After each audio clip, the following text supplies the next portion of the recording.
Hello everyone, আমি শুভ্রা। কেমন আছো সবাই? তো এইমাত্র রান্না টান্না করে এলাম, তো ভাবলাম তোমাদের কাছে কিছু কথা শেয়ার করি। আসলে ভিডিও করার কোনো মন মানসিকতা আমার নেই, ভিডিও ভালো লাগছে না। তারপরেও আমার কথাগুলো তো কাউকে আমি বলবো, আমি আর আমার হাজব্যান্ড ব্যতীত আমার কথা যে কেউ শুনবে সেই মানুষগুলো নেই। তাদেরকে আমি ভালো সময় পেয়েছি, এখন আমার খারাপ সময়, এখন তাদের আমি পাচ্ছি না। জাস্ট কথাগুলো শেয়ার করার জন্যই ভিডিওটা করা। এখন যার কাছে আমি কোনো কথা শেয়ার করতে যাচ্ছি, পুরো দোষটাই কেন যেন আমার এবং আমার হাজব্যান্ডের হচ্ছে। তো যাই হোক, বিপদের সময় কেউ পাশে নেই, কাউকে পাশে পাচ্ছি না, সেটা ঠিক আছে, কিন্তু এই দিনটা তো আমাদের থাকবে না, তাই না? এই দিনটা একদিন কাটবে, ভালো দিন আসবে। তো এই দিনগুলোর কথা তো আমার এবং আমার হাজব্যান্ডের অবশ্যই মনে থাকবে। যাই হোক, সবাই আপন মানুষ, কারোর বিরুদ্ধেই কোনো অভিযোগ করার মতো কিছুই নেই। তারপরও মনের মধ্যে একটা কষ্ট, একটা খারাপ লাগা তো আছেই। কালকে রাত্রে আমার একদমই ঘুম হয়নি, দেখতেই পাচ্ছ অবস্থা, চেহারার কি অবস্থা হয়েছে। তারপর ভাবলাম যে আমি যদি না খেয়ে না ঘুমিয়ে আমার শরীর খারাপ করি, আমাকে দেখবে কে? আমার আছেই তো আমার হাজব্যান্ড, তার উপরে তাহলে কতটা প্রেশার আসবে। আর তার যদি শরীর খারাপ হয়ে যায়, আমি তখন কি করব?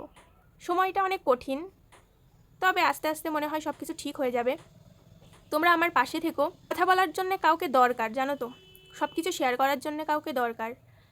না হলে কথা মনের মধ্যে থাকতে থাকতে এমন একটা পরিস্থিতি হয়ে যাবে যে হয়তো ডিপ্রেশনে চলে গেলাম বা খারাপ কোনো ডিসিশন নিয়ে নিলাম। কিন্তু আমি চাই না সেরকম কিছু করতে, আমরা যথেষ্ট ম্যাচিউর, সেরকম কিছু আমরা করব না। তবে কথাগুলো কার কাছে বলবো, তা আমি ভাবলাম তোমাদের সাথেই শেয়ার করি। আসলে কি জানো তো, বিপদে না পড়লে মানুষকে চেনা যায় না, এটাই হচ্ছে মেন কথা। নিজের ভুল কেউ কখনোই স্বীকার করে না। এই জন্য ভাবছি অত চিন্তা করে কি হবে, আস্তে আস্তে সব ঠিক হয়ে যাবে। ধৈর্য ধরছি, ভগবান ধৈর্য যারা ধরে তাদেরকে খুব পছন্দ করে। একদিন ভালো দিন আসবে, সেই আশাতেই আছি। আসলে ভালো সময় সবাই পাশে থাকবে, খারাপ সময় কেউই পাশে থাকবে না। এটা বাস্তব সত্যি কথা, এটাকে মেনে নিতে হবে। সে তোমার যত আপনই হোক, কেউ পাশে থাকবে না, কাউকে পাশে পাবে না।